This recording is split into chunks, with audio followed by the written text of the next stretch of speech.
This week on Locked On Dolphins, our entire blueprint on how to take the Miami Dolphins to the next level. You are Locked On Dolphins, your daily Miami Dolphins podcast, part of the Locked On Podcast Network, your team every day.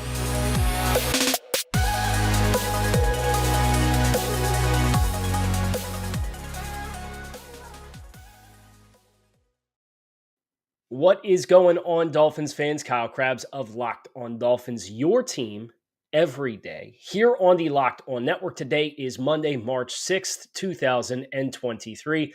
About a week and a half away from the start of free agency, which means as the NFL Combine wraps up, we are getting ready to kick into a whole slew of roster moves for all 32 teams across the league. Today on the show, we are introducing our personal offseason blueprint for what the Dolphins offseason could and, in my opinion, should look like to help this team transition to get to the next level as a team that is looking to compete. That's everything from contracts, roster moves, free agent signings, full 7-round Miami Dolphins mock draft, salary cap, all of this week on Locked On Dolphins. If you're not familiar with the show, welcome. And Kyle Krabs, lifelong Miami Dolphins fan, clearly. And if you were to ever check out the YouTube channel, this would be the week because there's going to be a lot of really cool visual aids to kind of help as we go through this. But if you are an audio-only listener, no worries.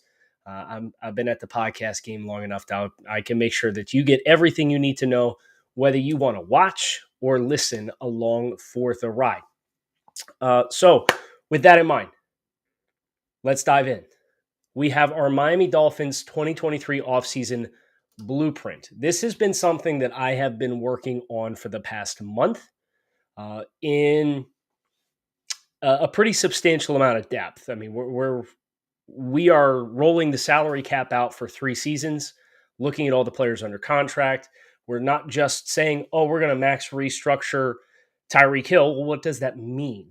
Well, what are the implications of that? And being able to take all the pieces of the puzzle together is kind of the goal here, because it's one thing to have an opinion on any roster maneuver that you make, but does it all actually fit together in a way that is feasible for the Dolphins, not just in 2023, but in 2024 and 2025 as this Super Bowl winning window continues. So the first thing we have to do as we sit here right now is the Dolphins are over $10 million over the salary cap.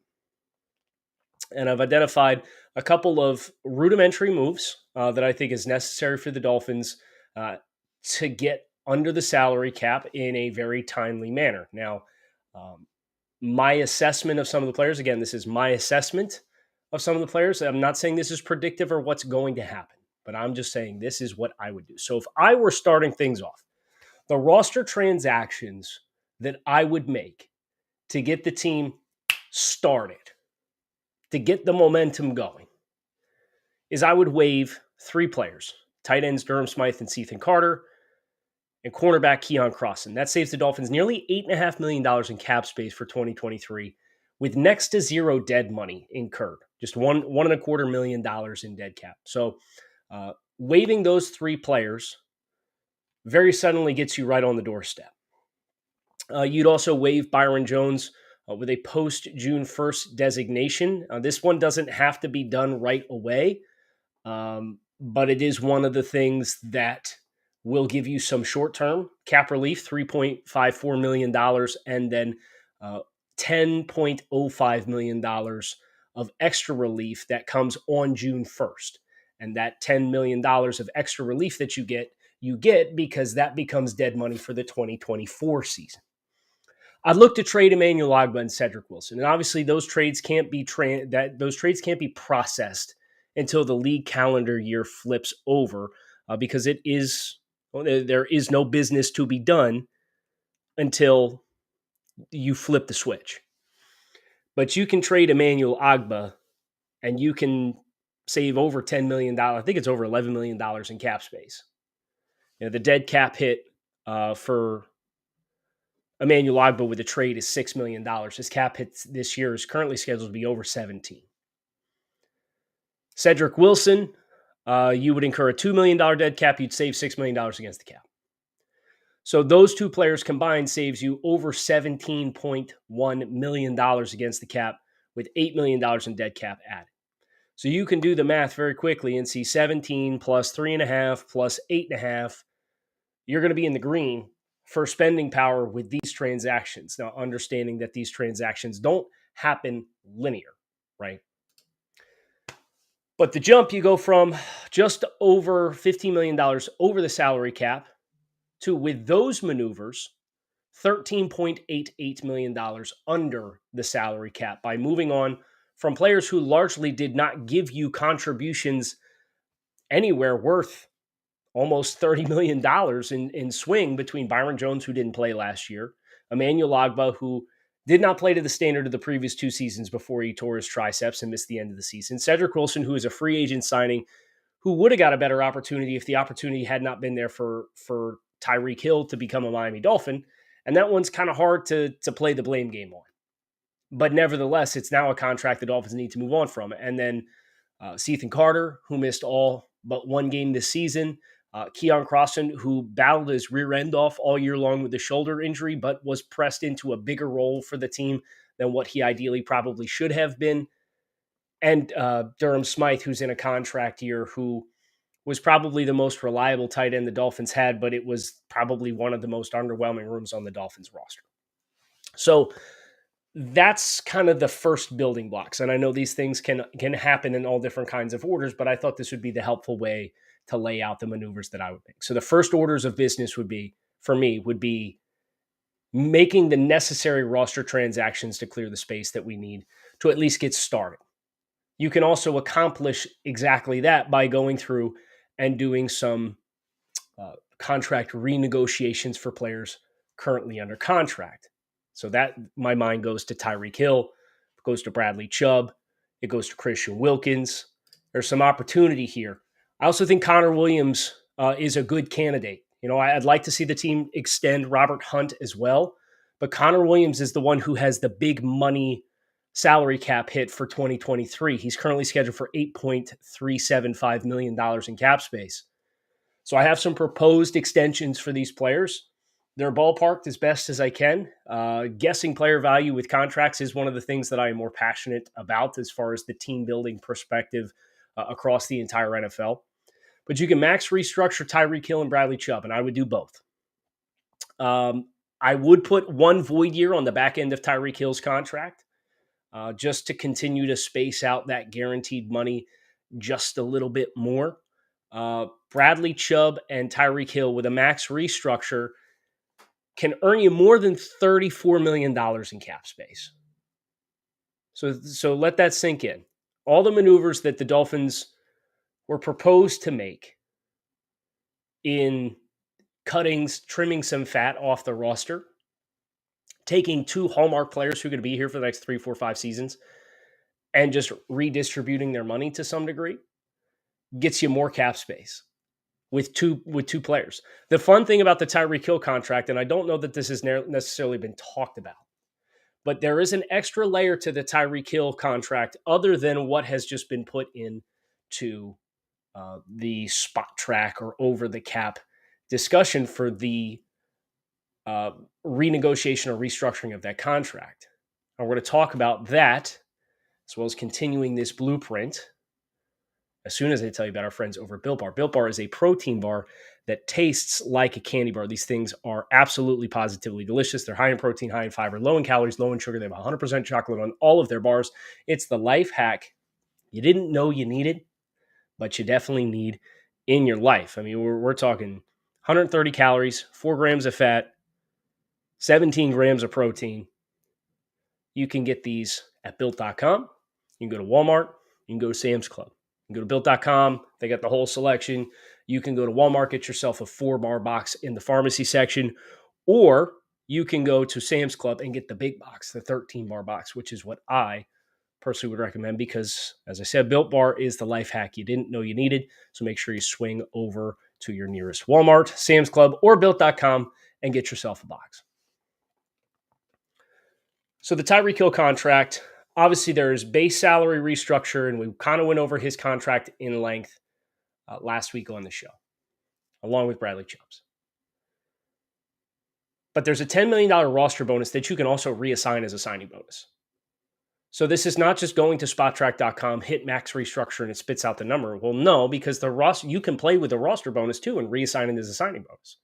So it gets you another $7.5 million in cap space. Potentially more if you kick it out over a void year. It can make you another $8 million in cap space. So I'm restructuring Bradley Chubb. I'm restructuring Tyreek Hill. I am signing Connor Williams to a 3-year, $25.5 million contract extension. That would take his cap hit for 2023 from $8.375 million to $5.375 million. So you're saving $3 million in cap space by extending Connor Williams for a longer period of time. And I can tell you right now, when we get to the end of this roadmap, there's going to be 26 players under contract for 2025. And the Dolphins will have over $70 million in cap space at their disposal. And the 26 players are largely members of the rookie class for what we just signed and your hallmark players that are going to be your cornerstones for this entire competitive window that you have. So this is not a matter of, well, you're signing Connor Williams and you're saving $3 million here, but you're screwing the pooch down the road. And that's not the case. And I would offer Christian Wilkins a 4-year, $77.25 million extension. That puts him in a stratosphere between $18 and $20 million per year as far as the new money on the new years on the deal. But then obviously he has the $10.753 million this year. So it ends up being a 5-year, $88 million contract in total for Christian Wilkins. And again, this is all laid out when we get to the end, the very end of this series, however many days it takes us to get through. We'll have the full cap breakdown for 2023, 2024, and 2025. And Wilkins and that contract are accounted for, as well as those contract restructures, as well as all the roster moves that we're making. But this puts you now in a position where you have over $55 million in cap space. And post June 1st, you have $65 million in cap space. And I don't think any of this is reasonable. You're going to extend Connor Williams, who's one of the better centers in football last year. Okay. I think we'd all probably sign ourselves up for that. Christian Wilkins, we all know we want to be here for as long as possible. Tyreek Hill and Bradley Chubb are going to be here based on what the Dolphins paid to get them, and you trim some fat off the roster. And you went from negative $15 to $55.7 million. And that's why the number one most important thing for me to do was to get this episode out on Monday, because now that the combine is coming to a close, this could start at any point, right? These maneuvers can start to go. You can start to see the Dolphins restructuring money here. You've seen some teams like the New Orleans Saints across the league already start to do it. The roadmap to getting spending power is quite simple for the Dolphins. The question is, what do you do now that you have $55 million at your disposal and then $65 million at your disposal after June 1st? And I think that the extra $10 million bump is going to be helpful for not just June 1st signings, but also if you squeeze yourself too tight to sign your rookies and get your rookies under contract, you can wait until the extra $10 million of Byron Jones's money converts to 2024 and then use the $10 million to get all your rookies in your class under contract. So what we would be left with is 36 players under contract for the Dolphins and suddenly $55 million in spending power off the jump. It's important to remember in the offseason, only your top 51 salary cap hits count against the cap. Obviously, when you flip to 53 and you trim the roster, you have to be compliant. But right now, it's your top 51 that you have to have accounted for. I think one thing that we probably need to talk about before we go any further is the trade values of Emmanuel Ogbah and Cedric Wilson. I don't think you're getting anything better than a mid-day 3 pick for either player.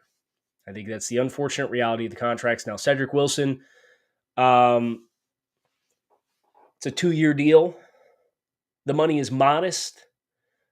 Teams aren't having to worry about guaranteed money. He'd be owed $6 million this year against the cap, $7 million this year against the cap, and I think the $2 million is $1 million in prorated money for each of the next 2 seasons. Is there a team that's picking late in the draft who kind of knows they're not going to be in the market to trade a draft pick for a DeAndre Hopkins out there, or doesn't feel good about this rookie class? And I don't know that you really should feel great about the rookie class. It's Quentin Johnston and Jordan Addison ran a 4.49 at 173 pounds, and Jalen Hyatt, while he's a burner, he's more of a straight line athlete. Think about a team like the Dallas Cowboys, where, ironically enough, Cedric Wilson came from. Would they flip a 7 to bring Cedric back into the fray? Considering they'll probably get Ezekiel Elliott off the books, and Jones just went on some media spot at the Combine and was talking about the challenges of building out a supporting cast around a quarterback when you're paying your quarterback. Okay, like the guy's got good at sweat equity in your building. I think you could probably flip Cedric with the cost that he has for a 7. That's what I have in here. You might be able to do a pick swap and get something a little earlier. Send Cedric in a 7 for a 6 or something like that. But I'm operating in the assumption, and I'll always be conservative with these. I'm operating under the assumption that you could trade Cedric Wilson for a 7. Emmanuel Ogbah is interesting because he's another multi-year contract, so it's not like it's a 1-year rental. And if you can guarantee he's going to be healthy and he's going to play to the standard he set in Miami, I think there's a pretty good chance there's a reasonable market, enough to get a 4 or 5. So I went with an early 5 just to be conservative. I sent him to Chicago when I did the mock draft, just to get a pick in the early 5 range, a team that has a ton of cap spending ability, a team that needs defensive line help. You'd certainly think Brian Flores in Minnesota now as the defensive coordinator would be interested. I think the challenge is Minnesota from a cap perspective is in worse shape than the Dolphins are. I mean, they're talking about stripping down Dalvin Cook and this, that, and the other thing. So I sent Ogbah for a 5, and I sent Cedric Wilson for a 7. So when we get to the mock draft, just bear in mind there's going to be a couple extra picks on the Dolphins' docket. What I'd like to make sure I finish with today as we go through the Dolphins offseason blueprint is address the roster that's in place with the players that are, after I'm making mine moves, extending Connor Williams, extending Christian Wilkins, restructuring Tyreek Hill, restructuring Bradley Chubb, cutting Keon Crossen, Ethan Carter, and Durham Smythe, trading Emmanuel Ogbah, trading Cedric Wilson, cutting Byron Jones. What is the roster assessment of the nucleus that's in place? Because before you start making any moves, it's important for you to have the perspective that you need on what the status is of your roster. And while we've talked about it, what we haven't done is we haven't gone over the roster assessment since the end of the season. There's been changes to the classifications of players. If you've missed this series in the past, what we do is we take all the players on the Dolphins roster and we score them on a number of different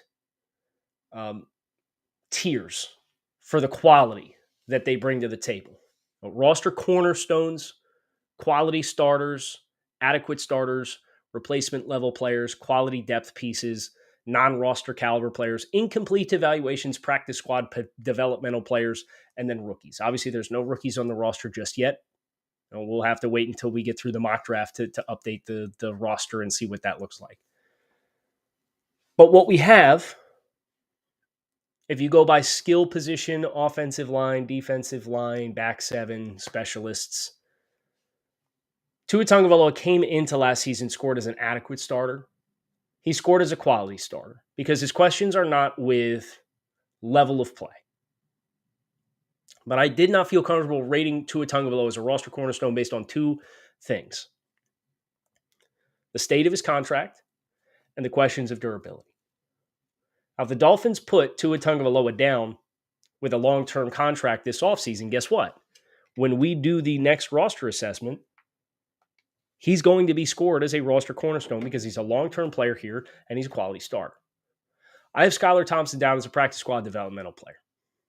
I think he's got a lot of work to do. I think he had a great preseason. I think he did admirably with the situations that he was placed in, consistently being thrown into games on short notice. But the efficiency was not there. So there's opportunistic for growth. If you wanted to make an argument as an incomplete evaluation, sure. You can make that argument. Our only back under contract is Alec Ingold, who from a fullback perspective is an adequate starter in my eyes. You have two roster cornerstone players at wide receiver in Tyreek Hill and Jalen Waddle. Tyreek Hill, after the max restructure with both the roster bonus and the base salary that he has, his salary cap would be just over $12 million this year. Be a great situation for the Dolphins to find in, and Tyreek Hill would not sacrifice a single cent of his money. Eric Ezukama, the day 3 draft selection last year. Incomplete evaluation, Braylon Sanders, practice squad developmental type player. And then at tight end, after cutting Ethan Carter and Durham Smythe, you'd be left with just Hunter Long and Tanner Connor. Hunter Long is an incomplete evaluation. Tanner Connor is a practice squad developmental player, even though he played on the 53 and played special teams. I guess if you also wanted to argue he was an incomplete evaluation, that's fine, because we really don't know what the ceiling is there. But you have to feel good about the fact that you have a quarterback and 2-star wide receivers that is a quality starter and 2 roster cornerstones. It gives you the identity of your offense.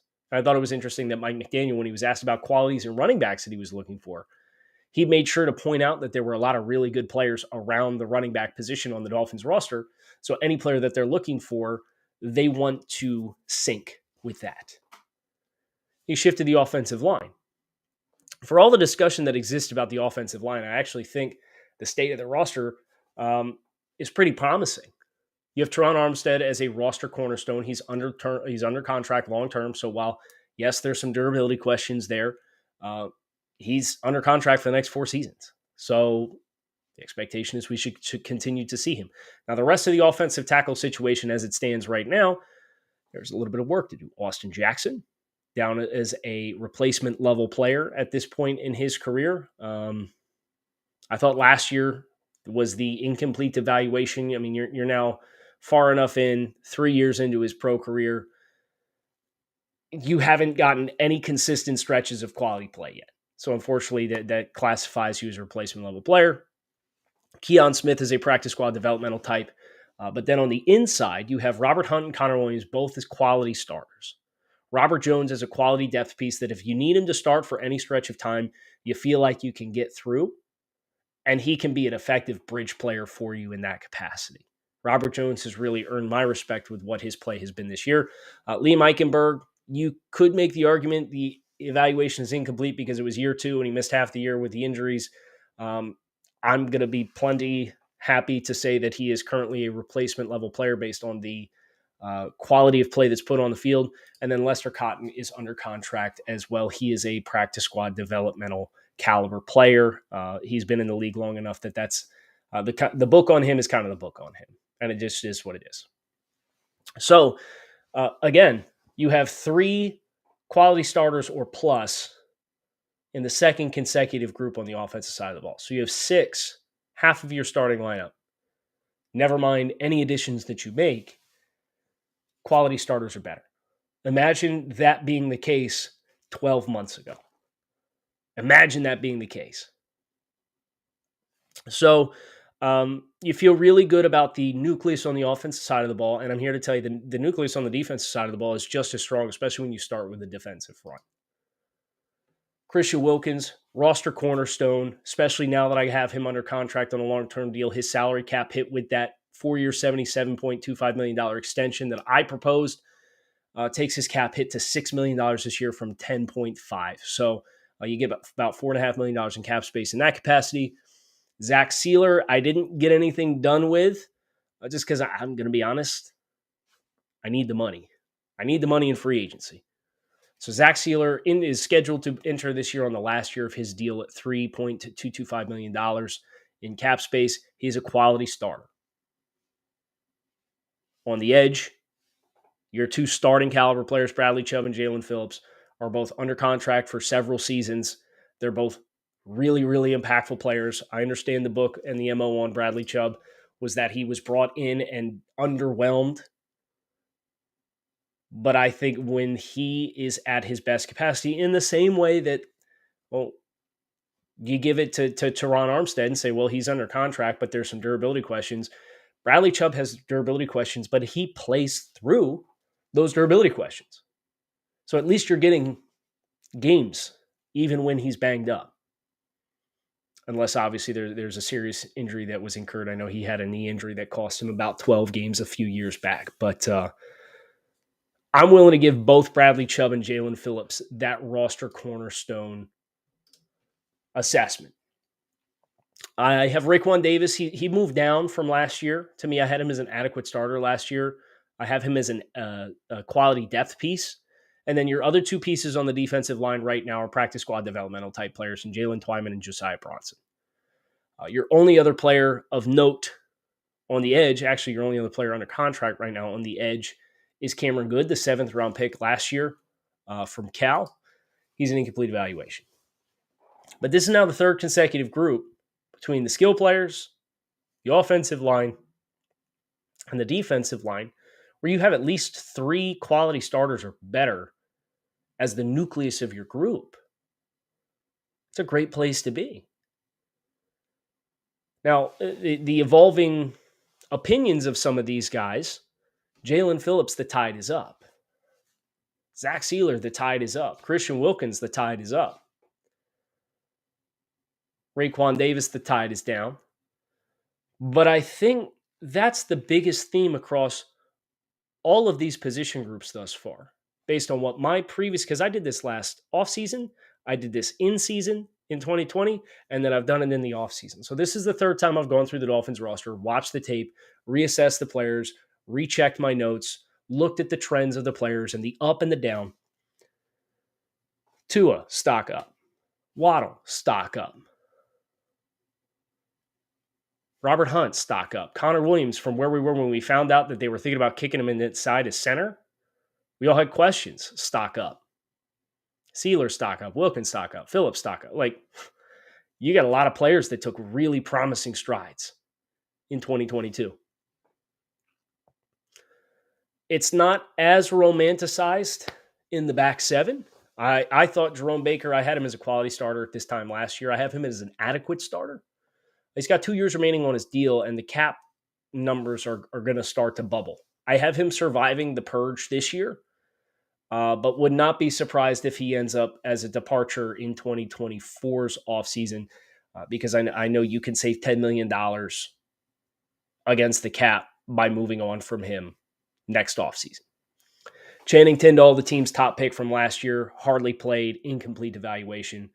Xavier Howard, the stock is down. I had him as a roster cornerstone this time last year. He's a quality starter. Now, I think if he didn't deal with the groin injury all season long, the narrative would probably be a little different. If we didn't have a couple bogus penalties called, he'd have a few more turnovers, made a couple more splash plays. But you do have the silver linings, Kader Kohu, who, whether he's going to play nickel or outside, I think can qualify as a quality starter based on the tape that he put out last year. Troy Williams missed the whole year, incomplete evaluation. Noah Igbenogany, replacement level player.